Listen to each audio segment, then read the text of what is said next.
So peace has been reached in our first declared war. What goals did we meet?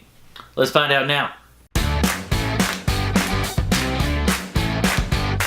Welcome to Learning with Sprayberry, where we make social studies fun, easy, and educational. We're taking a look at the War of 1812, or America's Second Revolutionary War. We're going to break this up into a three-part series: causes, conflict, and conclusion. Today we're hitting on the conclusion. If you missed the first or second part, click here to make sure that you catch it. So let's start with the peace negotiations. From the onset of war, the idea of peace was being thrown around. In fact, Russia offered to mediate the peace process between England and the United States. England initially considered peace in order to focus fully on the Napoleonic Wars going on in Europe. Talks start off officially in August of 1814. That's 2 years after the war. But by then, Napoleon was on the way out, and England began stalling so that it could turn its focus towards America. However, both sides eventually realized that they were heading towards a stalemate, or a tie, that would be extremely costly in the long run. Initially, England started the peace process by demanding a free and independent territory for Native Americans in the Northwest, what's modern-day Ohio and Wisconsin. This wasn't a purely egalitarian decision. Instead, the idea was to provide a buffer in case the US got all land grabby again. Additionally, England wanted control of the Great Lakes as well as use of the major shipping channel that was the Mississippi River. This was quickly ditched because America absolutely refused. England tried a different way for the buffer by building in an article that guaranteed natives all possessions, rights, and privileges which they may have enjoyed or been entitled to in 1811. But enforcing this article would have completely fallen on England, and to enforce it would have caused conflict between England and the United States, which defeats the purpose of a peace treaty. America demanded payment for the damage and destruction of the White House, along with all ships taken before the declaration of war. It's odd that impressment, a major cause of the war, wasn't even discussed. That's because, simply, England had stopped doing it once the war with Napoleon was over. Taking of soldiers wasn't needed because they were no longer facing a two-faceted war.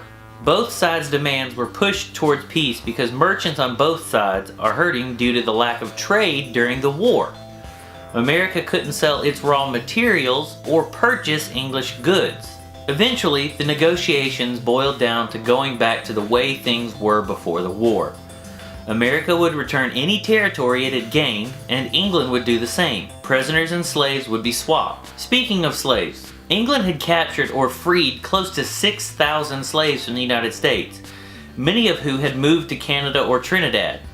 In the end, England refused to return the slaves or pay for them. On December 24th of 1814, the Treaty of Ghent was signed, officially ending hostilities between England and the United States. It was ratified by British Parliament on December 27th, and then by the US Congress on February 17th. However, the consequences of the war went beyond just what happened between England and America. In an effort to avoid further conflict, England and the US negotiated the Rush-Bagot Treaty, which officially set up the borders between Canada and the United States while declaring that the Great Lakes are a demilitarized zone. Anger over the attempt to steal Canada created a big anti-American sentiment in parts of Canada. I know. Think about it, an angry Canadian. It doesn't even make sense. But these were British Canadians, different than modern Canadians. The biggest losers in the war were the natives, because both English and American troops used them as pawns in the war. Natives were hit with heavy losses. The decision to go to pre-war land holdings also meant that Americans were still free to move into native lands. Many natives who made a financial living selling furs to England were pushed out of fur-bearing lands by settlers. England now saw the natives, with limited financial production, as a burden. England continued to work with natives, but no longer armed them in order to defend against American settlers. In the domestic sphere, the Hartford Convention, which had occurred during the war, was the nail in the Federalist Party's coffin. This led to the Democratic Republicans being the only formidable political party in the United States. In the US, this peace treaty was seen as a victory for America. Even though nothing changed really, Americans tend to view this as a win. This victory led to a new sense of American nationalism. This nationalism, paired with American production, which had increased during the war, created the era of good feelings. the US was on its way to becoming a world power. This war also helped America realize the need for a strong navy. As a result, the US began producing new gunships and frigates. Congress happily paid $1 million a year for 8 years to help fund this increase in naval forces. Americans tend to quickly forget that a major goal of the war was to capture Canada, and they instead focused more on how the US had repelled an invasion from England a second time. The first was the Revolutionary War. Canada essentially had the same view. They'd fought off a land-hungry country and maintained their own nation. We were the land-hungry country. Overall, the war, which lasted the better part of 3 years, resulted in a stalemate and a subsequent peace treaty that essentially pretended the war never happened. All parties involved quickly forgot the cost of war and began looking at it through rose-colored glasses to support their own views of their country. Alright, now it's time for question of the day. Why do you think that everybody involved seemed to forget the horrors and realities of the war in order to focus on the positives?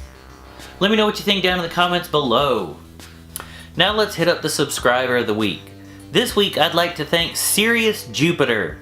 Thanks for watching, Sirius. Keep it up.